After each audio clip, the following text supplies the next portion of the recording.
Hello and welcome to MPPSC Adda. I hope you all are doing well and you are very much consistent with your studies. Today is 12th of September and we are going to discuss the current affairs of the day. But उसके पहले Hindi medium के कुछ students की काफ़ी ज़्यादा demand आ रही थी कि हमारे लिए भी कोई टेस्ट सीरीज़ आप लॉन्च करें, तो उन बच्चों के लिए हमने हिंदी मीडियम की एक टेस्ट सीरीज़ जो है कोलैबोरेशन में लॉन्च की है। आप देख सकते हैं इस नंबर पर आप कॉन्टैक्ट करेंगे या फिर आप MPPSC दृष्टि एप्लीकेशन को डाउनलोड करेंगे तो यहाँ पे भी आपको सारे टेस्ट दिख जाएंगे। ये भी 50+ टेस्ट है यहाँ पे, ठीक है, जो कि हिंदी में है और एक्सप्लेनेशंस के साथ हैं। ये केवल ऑनलाइन में अभी अवेलेबल है और हमारे जो संपूर्ण पैक है जो कि MPPSC अड्डा का कंप्लीट प्रिपरेशन पैक है प्रीलिम्स के लिए। अगर आप ऑलरेडी कोचिंग कर चुके हैं तो यहाँ पे एग्ज़ाम रेडी नोट्स हैं, टेस्ट सीरीज़ है और करंट अफेयर्स, ये तीनों चीज़ें आपको मिलेंगी। तो ये दोनों ऑप्शन है आपके पास, ऑनलाइन या फिर आप ऑफलाइन में ये ले सकते हैं। इसमें कुछ ऑफर चल रहा है, आप इस नंबर पर बात करके इसको अवेल करा सकते हैं, राइट, इन नंबर्स पे। फिर जो बच्चों को क्लास करनी है, हाइब्रिड क्लासेस शुरू हो चुकी हैं जो टारगेट कर रही हैं प्रीलिम्स को। 90 डेज़ की क्लास है, कुल मिलाकर समवेयर अराउंड 800 क्लासेस होंगी। इसमें नॉन स्टॉप क्लासेस है, इसमें टेस्ट पेपर्स भी हैं, टेस्ट सीरीज़ भी है, डेली टेस्ट भी हैं, राइट, और ग्रुप डिस्कशन सब कुछ इसमें है। जो भी बच्चा इंटरेस्टेड है इस नंबर पे कॉल करके डेमो क्लासेस ले सकता है, अगर आप डेमो क्लास लेने में इंटरेस्टेड हैं तो। चलिए, और अब टाइम आ गया है कि आप लोग प्रैक्टिस शुरू करें। अब ये सब चीज़ों में मत पड़िए कि कब करेंगे, बाद में करेंगे, देख लेंगे। वो टाइम गया, फिर से टाइम बीत जाएगा, फिर एग्ज़ाम आ जाएगा, फिर आप वहीं खड़े रहेंगे जहाँ पिछले साल खड़े थे, या आप पिछले साल दूसरी परीक्षाओं में जैसा आपका परिणाम रहा है उतना अच्छा नहीं, वैसे ही यहाँ पे भी आ जाएगा। तो सिर्फ पढ़ाई पे ध्यान दें और खूब सारे MCQ सॉल्व करें। चलिए, आज का करंट अफेयर शुरू करते हैं। पहला क्वेश्चन देखते हैं। Who has been recently honoured with the lifetime achievement award by Madhya Pradesh cricket association. Madhya Pradesh cricket association ने किसे अभी लाइफ टाइम अचीवमेंट अवार्ड दिया है? ठीक है, the correct answer is option number B, that is Sushil Doshi and संध्या अग्रवाल जी। ठीक है, इन्हें मिला है। इनके बारे में आप मुझे कमेंट बॉक्स में और बताएं। इनके ये काफ़ी फेमस पर्सनैलिटी हैं। सुशील दोषी जी ये तो कॉमेंट्रेटर हैं, राइट। नेक्स्ट क्वेश्चन देखते हैं। ये देख सकते हैं आप यहाँ पे, मध्य प्रदेश क्रिकेट एसोसिएशन ने सुशील दोषी और संध्या अग्रवाल को लाइफ टाइम अचीवमेंट अवार्ड दिया है, ठीक है, और मध्य प्रदेश की रणजी टीम को भी 46 लाख रुपए के पुरस्कार प्रदान किए गए। नेक्स्ट क्वेश्चन है, Saumya Tiwari is related to which sport? Saumya Tiwari किस खेल से संबंध रखती हैं? क्रिकेट, हॉकी, स्नूकर या shooting? The correct answer is cricket. इन्होंने अंडर 19 इंटरनेशनल क्रिकेट टीम में इंडिया को रिप्रेजेंट किया हुआ है। Next question, who is the president of Madhya Pradesh cricket association? Madhya Pradesh cricket association के वर्तमान में प्रेसिडेंट कौन है? ठीक, अभिलाष खांडेकर जी, ज्योतिरादित्य सिंधिया जी, संध्या अग्रवाल जी या Rahul Dravid? Correct answer is option number A, Abhilash Khandekar ji. अब ये जो है आपका मध्य प्रदेश क्रिकेट एसोसिएशन, इसका फॉर्मेशन कब हुआ, ठीक है, इसका हेडक्वार्टर कहाँ पे, ये सब इंपॉर्टेंट चीज़ें हैं। इसका हेडक्वार्टर कहाँ पे है? हेडक्वार्टर इसका इंदौर में है, ठीक है। इसका इस्टेब्लिशमेंट कब हुआ? एक्चुअली में ये पहले किस नाम से था? होलकर क्रिकेट एसोसिएशन के नाम से इसकी स्थापना की गई थी, ठीक है, 1941 में। बाद में इसका नाम चेंज हुआ और यहाँ से बहुत सारे बड़े बड़े क्रिकेटर निकले हैं, जिनमें से कुछ लोगों के नाम मैं आपको बता देता हूँ, वो ज़रूर याद रखिए। एग्जाम में कई बार उनसे क्वेश्चन आ चुके हैं। सबसे पहले हैं colonel Naidu, colonel CK Naidu. फिर दूसरे नंबर पे है कैप्टन मुश्ताक अली जी। फिर नरेंद्र हिरवानी जी, ठीक है, और फिर राजेश चौहान जी। इन सब के नाम याद रखिए, एग्जाम में क्वेश्चन कंटिन्यूसली आते रहे पास्ट में भी। अब अगर आपसे ये पूछा जाए कि मध्य प्रदेश में क्रिकेट स्टेडियम, जो इंपॉर्टेंट क्रिकेट स्टेडियम्स हैं, वो कहाँ कहाँ पे हैं और उनके क्या नाम हैं, तो एक नाम आपने सुना होगा होलकर स्टेडियम, नेहरू स्टेडियम। ये दोनों के दोनों इंदौर में लोकेटेड है, इंदौर सिटी में है। और एक और नाम आपने सुना होगा कैप्टन रूप सिंह स्टेडियम। ये कहाँ पे? ये ग्वालियर में है। अब मुझे आप ये बताएं कि रूप सिंह स्टेडियम है तो ग्वालियर में और क्रिकेट के लिए फेमस है, बट ये जो कैप्टन रूप सिंह है ये कौन थे, ये मुझे आप कमेंट बॉक्स में बताएंगे कि कौन है कैप्टन रूप सिंह। चलिए नेक्स्ट क्वेश्चन की तरफ बढ़ते हैं। Next question says, who will launch the Ayushman भव कैंपेन फ्रॉम 13 सितंबर 2023? 13 सितंबर 2023 से आयुष्मान भव नाम का कैंपेन शुरू होने वाला है। उसका इनॉग्रेशन कौन करेगा? Prime minister Narendra Modi ji, president Draupadi Murmu ji, health minister Mansukh Mandaviya ji या none of the above. The correct answer is option number B, दूसरे नंबर का ऑप्शन जो है वो करेक्ट है। प्रेसिडेंट द्रौपदी मुर्मू जी इसका इनॉग्रेशन करेंगी। अब ये एक्चुअली में है क्या, ये आपको ये भी ध्यान रखना है कि ये है क्या। आयुष्मान भव ये एक कैंपेन है जिसके थ्रू हम क्या करने की कोशिश कर रहे हैं, we are trying to ensure what, to trying to ensure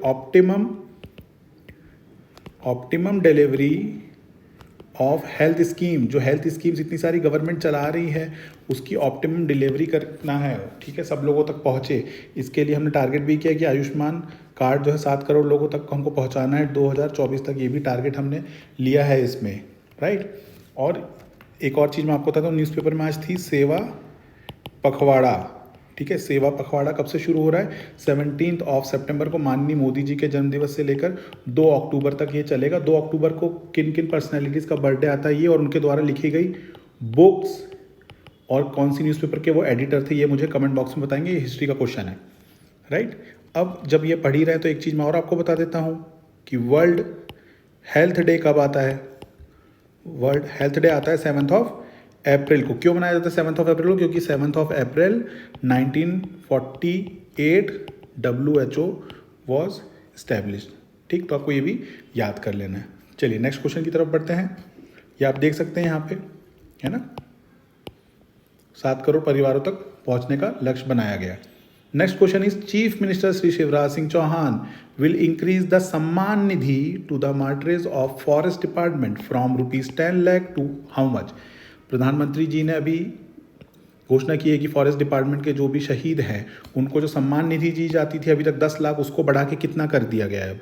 options हैं A 15 lakh, B 20 lakh, C 25 lakh, D 30 lakh. The correct answer is option number C, that is 25 lakhs. चलिए नेक्स्ट देखते हैं एक और फॉरेस्ट एरिया से question.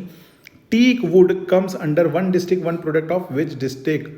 One district one product में teak wood जो होता है जिसको हम क्या बोलते हैं, और सागौन, ठीक है। तो जो सागौन है, सागौन की लकड़ी जो है वो कहाँ का वन डिस्ट्रिक्ट वन प्रोडक्ट है। ऑप्शन है बैतूल, सीहोर, इंदौर या Guna. The correct answer is Betul. Betul की सागौन की लकड़ी बहुत ज़्यादा फेमस है क्योंकि सागौन में घुन नहीं लगता है, और इसी के चलते क्या हुआ है, यहाँ आप देख सकते हैं डूंडा बोर गांव में क्या किया जा रहा है, वुडन क्लस्टर की स्थापना की जा रही है। डूंडा बोर में वुडन क्लस्टर की स्थापना की जाएगी। कहाँ पे है ये, बैतूल में है, राइट। और भी ऐसे बहुत सारे आप मुझे बताएं कि वन डिस्ट्रिक्ट वन प्रोडक्ट में सीहोर, इंदौर और गुना से क्या क्या है, या अपने डिस्ट्रिक्ट का भी बताएं। चलिए नेक्स्ट क्वेश्चन की तरफ बढ़ते हैं। इन which year was Acharya Vinoba Bhave honoured with Bharat Ratna. ठीक है, आचार्य विनोबा भावे को भारत रत्न कब दिया गया। Options are 1958, 1983, 2001 and 2006। The correct answer is option number B, that is 1983। अब देखिए भारत रत्न से रिलेटेड बहुत सारे क्वेश्चंस पहले भी एग्जाम में आए हैं, जैसे कि वो उसकी स्थापना कब हुई तो वो भी याद करिए। ठीक है, इंस्टीट्यूटेड ऑन 2 जनवरी 1954। ठीक, अब ये भी क्वेश्चन आ सकता है कि आज तक क्या कभी फॉरेनर को मिला, किसी फॉरेनर को। Yes, answer is yes, only 2 foreigners have received this particular award, that is Bharat Ratna, which is the highest civilian award, सबसे बड़ा सिविलियन अवार्ड है। तो 2 कौन लोग हैं, वो हैं अब्दुल गफ्फार खां जी, इन्हें मिला था 1987 में। अब अब्दुल गफ्फार खां जी ने कौन सी सोसाइटी या ऑर्गेनाइजेशन बनाया था वो आप मुझे बताएंगे, मैं आपको हिंट दे देता हूँ। ठीक है, इनका एक पेन नेम, इनका दूसरा नाम भी था एक, वो भी मुझे बताएं। दूसरे जो पर्सन थे वो थे नेल्सन मंडेला। नेल्सन मंडेला जी को भी 1990 में मिला है अवार्ड। ठीक, अब इम्पॉर्टेंट क्वेश्चन है कि ये भी आ सकता है कि जो लास्ट टाइम कब मिला, 2019 में मिला है। 2019 में किन किन को मिला, तो 3 लोगों को मिला है।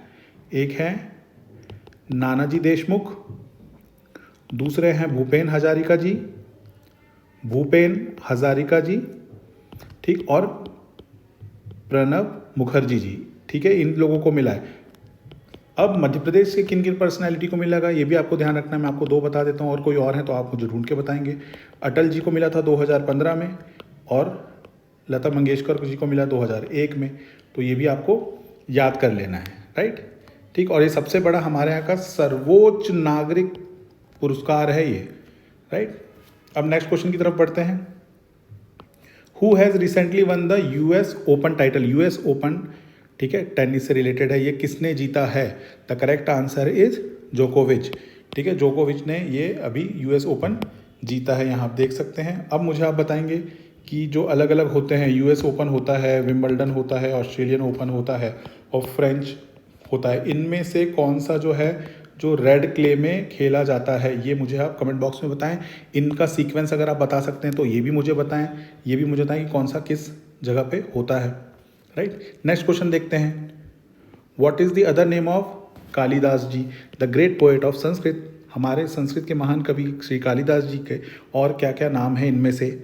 ऑप्शंस है संस्कृत शिरोमणि, संस्कृत कवि कुलगुरु, Indian Shakespeare, all of the above. The correct answer is all of the above. इस सब नाम से कालिदास जी को जाना जाता है। तो अब आपको क्या करना है, कालिदास जी की जो कुछ रचनाएं हैं, थोड़ी बहुत रचनाएं आप जरूर याद कर लें, जैसे कि मालविका अग्निमित्रम, राइट। अभी मालविका अग्निमित्रम है क्या?